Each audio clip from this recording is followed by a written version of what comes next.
వీడియోలో మేము చెప్పే లెవెల్స్ అన్ని ఓన్లీ అవగాహన కోసమే. దీంతో మీరు ఎలాంటి బై అని సెల్ గానీ రికమెండేషన్స్ అనుకోవద్దు. మీ అనాలిసిస్ చూసుకొని దాని తగ్గట్టే మీరు ట్రేడ్స్ అనేవి తీసుకోండి. ఎందుకంటే మేము సెబీ రిజిస్టర్డ్ ఏం కాదు. మాకున్నటువంటి కాస్త ఎక్స్పీరియన్స్ మీతో పంచుకునే ఉద్దేశం తప్ప ఎలాంటి బై గానీ సెల్ గానీ కాల్స్ గానీ ఎలాంటి రికమెండేషన్లు మేమైతే చేయడం లేదు. హలో నమస్తే, వెల్కమ్ టు జిందగీ మ్యాక్స్. నేను Pradeep Reddy. Indicators video stock మార్కెట్కి సంబంధించి ఆ ఇండికేటర్స్ వీడియోలో మనం ఒక సిరీస్ ఆఫ్ వీడియో చేద్దామని అనుకుంటున్నాం కదా. ముందుగా మనం మూవింగ్ యావరేజ్ గురించి ఒక వీడియో అనేది చేద్దాం. అసలు ఏంటి మూవింగ్ యావరేజ్, అసలు అది ఎలా పనిచేస్తుంది ఏంటి అనే దాని మీద అయితే ఒక డీటెయిల్గా మీకు ఎక్స్ప్లెయిన్ చేయడానికి అయితే నేను ట్రై చేస్తే చాలా సింపుల్గా ఉంటుంది.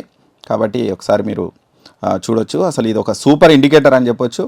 అది మూవింగ్ యావరేజ్. అసలు నిజంగా అసలు ఏంటి మూవింగ్ యావరేజ్ అంటే ఏంటి, దాన్ని ఎట్లా వాడాలి, ఎందుకు అంత ఇంపార్టెంట్ అంటే చాలామంది మూవింగ్ యావరేజ్ వాడుతూ ఉంటారు. ఎందుకు అంత ఇంపార్టెంట్ అంటే చాలా ట్రేడర్స్ ఎందుకు మూవింగ్ యావరేజ్ అనేది చాలా ఎక్కువ యూజ్ చేస్తూ ఉంటారు, ఎందుకు దాన్ని ఎక్కువ నమ్మొచ్చు అనే దాని మీద కూడా మనం చాలా సింపుల్గా చూస్తాం. మొత్తం ఈ వీడియోని మొత్తం స్కిప్ చేయకుండా మొత్తం చూడండి. ఖచ్చితంగా లైక్ కొట్టడం మాత్రం మర్చిపోకండి. ఎందుకంటే మీకోసం ఏదో ఒక చేయాలి అనే తపనతో చేస్తున్నాం. మీరు ఈ లైక్స్ కొడుతుంటే నాకు కూడా కాస్త ఎంకరేజ్గా ఉంటుంది. నచ్చితే ఖచ్చితంగా లైక్ కొట్టండి, నాకు ఖచ్చితంగా ఎంకరేజ్ అనేది కనిపిస్తుంది. సరే, మనం డైలీ చూస్తుంటాము స్టాక్ మార్కెట్లో ప్రతిరోజు మార్కెట్లు పెరుగుతూ ఉంటుంది, లేకపోతే తగ్గుతూ ఉంటుంది. ఒక స్టాక్ రేటు పెరుగుతుంటుంది, స్టాక్ ధర పెరుగుతూ ఉంటుంది, తగ్గుతూ ఉంటుంది. అంటే అసలు నిజంగా అంటే ఇప్పుడు కొత్తగా మార్కెట్లోకి వస్తారు, వచ్చిన వాళ్ళు సడన్గా వాళ్ళు ఒక 3 నెలల కింద కనుక మార్కెట్ వచ్చిన వాళ్ళు అయితే బాగా తెలిసి ఉంటుంది. 3-4 నెలల కింద స్టాక్ మార్కెట్ చాలా హైలో ఉంది, ఇక అయిపోయి మార్కెట్ ఇంకా పైకి పోతుందేమో అని మనం చూసినాం. సింపుల్గా ఒక ఏది చూద్దాము, ఏదో ఒక స్టాక్ చూద్దాం పాతకు సంబంధించి. ఇక్కడ ఒకటి ఉంది, టిటాగర్ అని ఒక స్టాక్ ఉంది. ఇది మంచి స్టాకే. దీనికి సంబంధించి మనం చూద్దాం. ఒక 3-4 మంత్స్ బ్యాక్ మనం సెప్టెంబర్లో చూద్దాము. సెప్టెంబర్లో అసలు ఈ స్టాక్ ప్రైస్ ఎక్కడ ఉండే మీరు ఒకసారి చూడండి. సెప్టెంబర్ అక్టోబర్లో అంతకుముందు ఇంకా ఎక్కడ ఉండేది కూడా మీరు చూడొచ్చు. ఇక 1200-1300 రేంజ్లో ఉన్నటువంటి స్టాక్ ప్రైస్ ఇప్పుడు చాలా పడిపోయింది. సరే, ఇప్పుడు నేను లేటెస్ట్ సెబీ రూల్స్ ప్రకారం మనం లేటెస్ట్ డీటెయిల్స్ గురించి మాట్లాడొద్దు కాబట్టి సరే మనం పాత డీటెయిల్స్ గురించే మాట్లాడదాం. ఇక్కడ మనకి ఈ స్టాక్ అనేది ఇక్కడ పడిపోయింది, మళ్ళీ ఇక్కడ పెరుగుతుందా లేదా మనకు సరే అది దాని పక్కన పెడితే ఇక్కడ చూడొచ్చు. ఈ స్టాక్ ప్రైస్ అనేది పెరిగింది, అప్పట్లో మంచి ప్రైస్లో ఉండే, తర్వాత మార్కెట్ పడిపోయింది, ఆటోమేటిక్గా స్టాక్ ప్రైస్ కూడా క్రమంగా క్షీణిస్తూ వచ్చింది. సరే, ఇక్కడ అసలు ఎక్కడ పెరగవచ్చు ఎక్కడ తగ్గొచ్చు అనేది, అంటే అసలు మూవింగ్ యావరేజ్ పైన ఉందా కింద ఉందా దాన్ని బట్టి మనము స్టాక్ ప్రైస్ పెరగొచ్చా తగ్గొచ్చా అనేది కూడా మనం తెలుసుకోవచ్చు. ఇక్కడ ఈ మూవింగ్ యావరేజెస్ కూడా 2 టైప్స్ ఉంటాయి. ఒకటేమో ఎస్ఎంఏ ఉంటుంది, ఒకటి ఎస్ఎంఏ అనేది ఒకటి ఉంటుంది, అంటే సింపుల్ మూవింగ్ యావరేజ్ ఇది ఎస్ఎంఏ అనేది. ఇంకొకటి ఉంటుంది, ఇంకో రకమైనది ఏంటంటే ఇంకో మూవింగ్ యావరేజ్ కూడా ఉంటుంది. అదేంటంటే ఈఎంఏ ఉంటుంది. 2 రకాల మనకు మూవింగ్ యావరేజెస్ అనేటువంటి ఉంటుంది. ఇక్కడ ఒకటి ఎస్ఎంఏ ఉంటుంది, ఒకటి ఈఎంఏ ఉంటుంది. ఎస్ఎంఏ అంటే ఏంటి అంటే చాలా సింపుల్, అది చాలా స్ట్రైట్ ఫార్వర్డ్గా ఉంటుంది. ఇదేంటంటే సింపుల్ మూవింగ్ యావరేజ్, ఇది చాలా స్ట్రైట్ ఫార్వర్డ్గా ఉంటుంది. ఏం లేదు, సింపుల్ గత కొన్ని రోజులుగా స్టాక్ ప్రైస్ ఎట్లుంది దాన్ని యావరేజ్, అంటే మనం ఒక 20 డేస్ నుంచి ప్రైస్ ఎట్లా ఉంది దాని యావరేజ్ ఏందనేది సింపుల్ మూవింగ్ యావరేజ్ అనేది తెలుస్తుంది. ఇది మొత్తం సగటు అన్నట్టు. మనం ఎన్ని రోజులు తీసుకుంటే 100 రోజుల్లో తీసుకుంటావా, నువ్వు 200 రోజులు తీసుకుంటావా, లేకుంటే 10 రోజుల్లో తీసుకుంటావా, దేన్ని తీసుకున్నా ఈ సింపుల్ మూవింగ్ యావరేజ్ ఆ స్టాక్ ప్రైజు బై 10. మనం మామూలుగా మ్యాథ్స్లో చెప్పుకుంటాం కదా సగటు అని, ఇది సగటు అన్నట్టు. ఎన్ని రోజుల సగటు, మనం ఎన్ని రోజుల్లో తీసుకుంటే అన్ని రోజుల సగటు ధరను అది ఆ లైన్ రూపంలో ఒకటైతే చూస్తుంది, సింపుల్ మూవింగ్ యావరేజ్. ఇంకోటి ఏంటంటే ఎక్స్పోనెన్షియల్ మూవింగ్ యావరేజ్ అనేది ఉంటుంది. ఇది కొంచెం స్మార్ట్గా ఉంటుంది. ఏంటంటే ఇది లేటెస్ట్ రేట్లకు ధరలకు కొంచెం ఎక్కువ వెయిట్ ఇస్తుంది, కాబట్టి ఇది కొంచెం క్విక్గా రియాక్ట్ అవుతూ ఉంటుంది.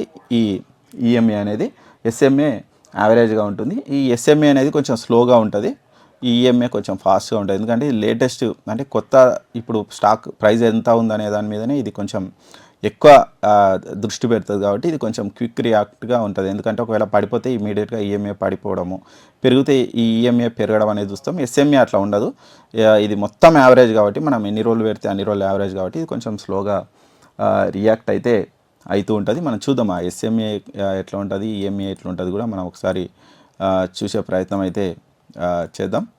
సింపుల్ ఎస్ఎంఏ అయినా ఈఎంఏ అయినా కానీ మనకు ఏంటి అంటే మనకు ప్రజెంట్ సిచ్యువేషన్ ఏంటి, మార్కెట్ ఎలా ఉండొచ్చు, లేకుంటే ఆ స్టాక్ ప్రైస్ ఎలా ఉండొచ్చు అనేది అయితే మనకు అవి చూపిస్తూ ఉంటాయి. దానికి సంబంధించి చూద్దాం. మనం ఇక్కడ ఇండికేటర్ యాడ్ చేసుకోవడం కూడా చాలా ఈజీ. ఎవరు ఎక్కడ అంటే రకరకాల బ్రోకరేజ్ సంస్థలు ఉంటాయి, ఎక్కడున్నా కానీ మనం అక్కడ ఇండికేటర్స్ స్ట్రాటజీస్కి సంబంధించి ఒక బటన్ ఉంటుంది. దాన్ని క్లిక్ చేస్తే మనకు చాలా రకాలు కనిపిస్తాయి. మనం మూవింగ్ యావరేజ్ కాబట్టి ఇక్కడ టైప్ చేయండి మూవింగ్ యావరేజ్ అని.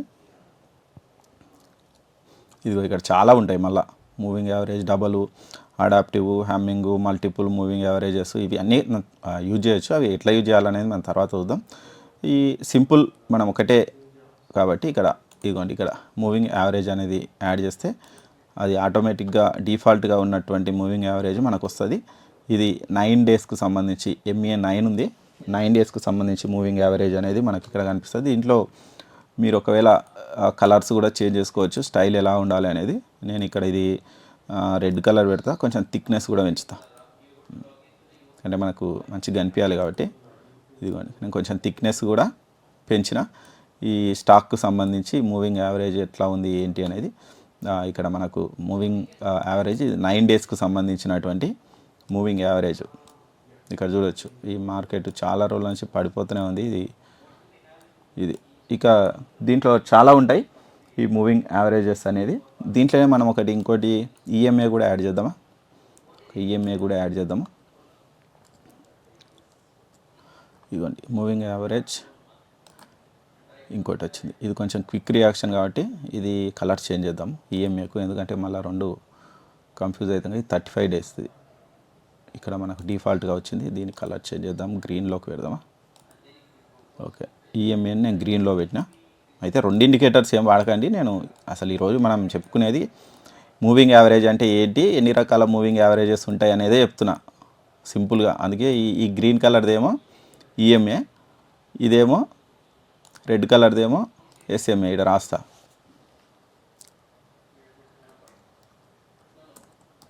SMAనేమో గ్రీన్ కలరు ఇక్కడ పెడుతున్నా చూడండి, సారీ రెడ్ కలరు 6.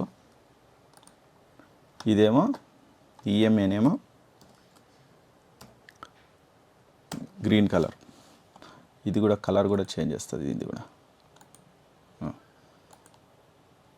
ఇక మీకు కన్ఫ్యూజ్ కాకుండా ఇక్కడ ఇది ఓకేనా. ఓకే, ఇది చూడండి, EMAనేమో గ్రీన్ కలర్లో ఉంది, SMAనేమో రెడ్ కలర్లో ఉంది. ఇక దీనికి సంబంధించి ఇది 1 అవర్ టైం ఫ్రేమ్లో నేను తీసుకున్నా. ఇట్లా అంటే ఈ EMA చూడొచ్చు మనం. ఒకసారి SMA కింద ఉంటే మొత్తం సెల్ సైడే ఉంది మార్కెట్. ఇది పైకి పోతేనే మనకు ఇక్కడ చూడొచ్చు రెడ్ కలర్ పైన సింపుల్ మూవింగ్ యావరేజ్ పైన ఉంటేనే మనకు మార్కెట్ కొంచెం బుల్లిష్ ట్రెండ్లో ఉంది. ఇది మళ్ళీ టచ్ అయ్యి కిందికి వచ్చిందంటే మొత్తం కిందికే పడిపోతుంది చూడండి. ఇక్కడ అంతా అంటే మనకు ఖచ్చితంగా స్టాక్ ప్రైస్ మాత్రం మనకు ఐడియా అయితే ఇస్తుంది, అంటే పైకి పోయే ఛాన్స్ ఉందా కిందికి పోయే ఛాన్స్ ఉందా అనేది. మనం ఇది పైకి పోయిన తర్వాతనే ఒకవేళ కొంటే మనం దీని కింద చిన్న స్టాప్ లాస్తో బయటపడవచ్చు. అక్కడ కాకుండా ఎక్కడనో కొంటే మనకు పెద్ద స్టాప్ లాస్లు పెట్టి ఇది కొంచెం ఇబ్బందికర పరిస్థితి అనేది వస్తుంది. లాస్లు అనేవి ఎక్కువైతాయి కాబట్టి ఇది మనకు ఖచ్చితంగా హెల్ప్ అనేది చేస్తుంది. సరే, మనకైతే 2 రకాల మూవింగ్ యావరేజెస్ అనేవి ఉంటాయి. ఒకటేమో SMA ఉంటుంది, ఇంకొకటేమో EMA అని 2 రకాల EMA మనకు మూవింగ్ యావరేజెస్ అనేది ఉంటుంది. మామూలుగా 200 డేస్కు సంబంధించి మూవింగ్ యావరేజెస్ వాడుతూ ఉంటారు. 50 డేసు లేకుంటే 50 + 200 రెండు కలిపి వాడుతూ ఉంటారు. ఈ 50 + 200 ఈ రెండు కూడా SMA రెండు కూడా వాడుతూ ఉంటే మనం ఇక్కడ ఒకసారి చూద్దాము. మీకు ఇది అయితే అర్థమైంది కదా. సింపుల్ మూవింగ్ యావరేజ్ ఒకటి ఉంటుంది, ఎక్స్పెరిమెంటల్ మూవింగ్ యావరేజ్ అనేది ఉంటుంది. EMA ఒకటి, SMA ఒకటి. ఇది కొంచెం క్విక్గా రియాక్ట్ అవుతుంటుంది, ఇది స్లోగా రియాక్ట్ అవుతూ ఉంటుంది. సరే, మనం మీకు ఈ SMAకి సంబంధించి ఒక చిన్న టెస్ట్ ఒకటి చిన్న చూద్దాము. ఏంటంటే అసలు మామూలుగా జనరల్గా ఎక్కువ మంది వాడే వాళ్ళది ఒకటి ఎట్లా పనిచేస్తుంది అనేది మనం చూద్దాం. జనరల్గా అది పనిచేస్తుందా లేదా అనేది చూద్దాము. 1 మినిట్. ఓకే, మూవింగ్ యావరేజ్ మనం ఏం చేద్దామంటే మామూలుగా ట్రెండ్ గుర్తించడానికే మనం ఏం చేస్తూ ఉంటామంటే 50 రోజుల SMA ఒకటి, 200 డేస్ SMA అనేది రెండు వాడుతూ ఉంటారు జనరల్గా. దానికి సంబంధించి ఇది ఒకటి 50 మూవింగ్ యావరేజ్ ఒకటి యాడ్ చేసినాం.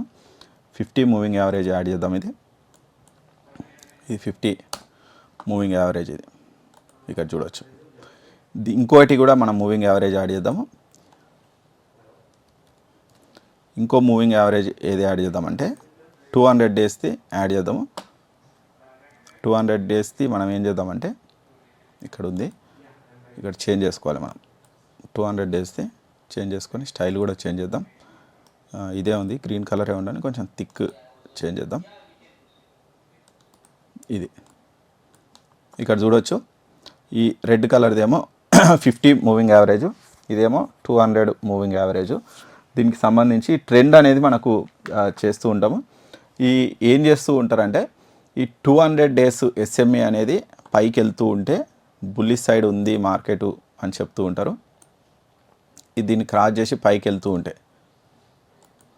ఇది డే టైం ఫ్రేమ్ పెడదాం, ఎందుకంటే ఇక్కడ మనకు పెద్దగా అది పనిచేయదు. ఎందుకంటే ఇది స్టాక్ కాబట్టి 1 అవర్ టైం ఫ్రేమ్ పెద్ద పనిచేయదు, డే టైం ఫ్రేమే పెట్టాలి. ఇక్కడ చూడవచ్చు ఈ 200 మూవింగ్ యావరేజ్ ఒకటి దీన్ని క్రాస్ చేసి పైకి పోతుంటే బుల్లిష్ ట్రెండ్ అని, కిందికి వస్తుంటే బేరిష్ ట్రెండ్ అని మనకైతే వస్తూ ఉంటుంది. సపోర్ట్ రెసిస్టెన్స్ కూడా మనకు తెలుస్తూ ఉంటుంది. ఒకవేళ రేటు 50 మూవింగ్ యావరేజ్ దగ్గరికి వచ్చి బౌన్స్ అయితే ఇది మళ్ళీ పైకి వెళ్ళే అవకాశం ఉంది అని చెప్తూ ఉంటారు. లేదు అంటే ఒకవేళ ఇది కూడా క్రాస్ అయ్యి 200 ఈ మూవింగ్ యావరేజ్ దగ్గరికి వచ్చి బౌన్స్ అయితే ఇక్కడ నుంచి కూడా మళ్ళీ పెరిగే అవకాశం ఉందని కూడా చెప్తూ ఉంటారు. ఇక్కడ చూడవచ్చు, ఇక్కడ మల్టిపుల్ టైమ్స్ ఈ 50 మూవింగ్ యావరేజ్ దగ్గరికి వచ్చింది. ఇక్కడ మనం ఒక చిన్న ట్రేడ్ వేయచ్చు, చిన్న స్టాప్ లాస్ పెట్టి, పెరిగితే మంచి ప్రాఫిట్ వస్తుంది.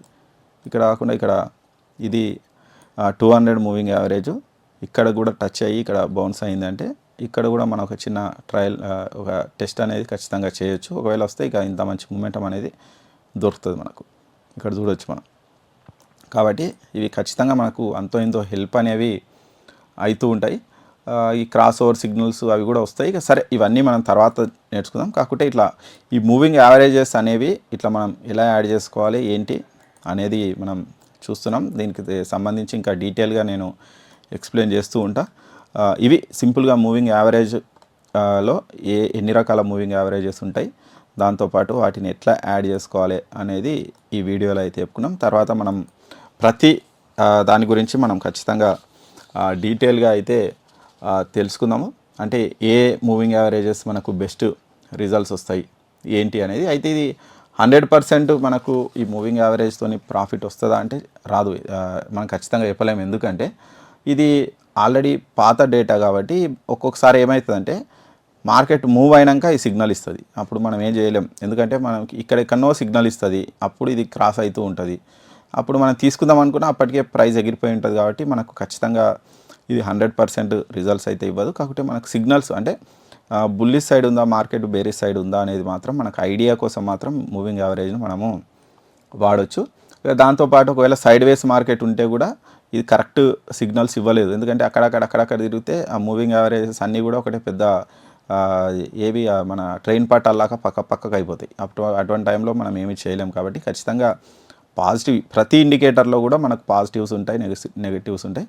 ఇందులో కూడా కొన్ని పాజిటివ్స్ ఉన్నాయి, నెగిటివ్స్ అయితే ఉన్నాయి. కాబట్టి ఎప్పుడైనా ఒకటి గుర్తుపెట్టుకోండి, ఒకే ఇండికేటర్ తోటి మనం 100% ట్రేడ్ అయితే చేయలేము, లేకుంటే ఒక స్టాక్ అనేది కొనలేము.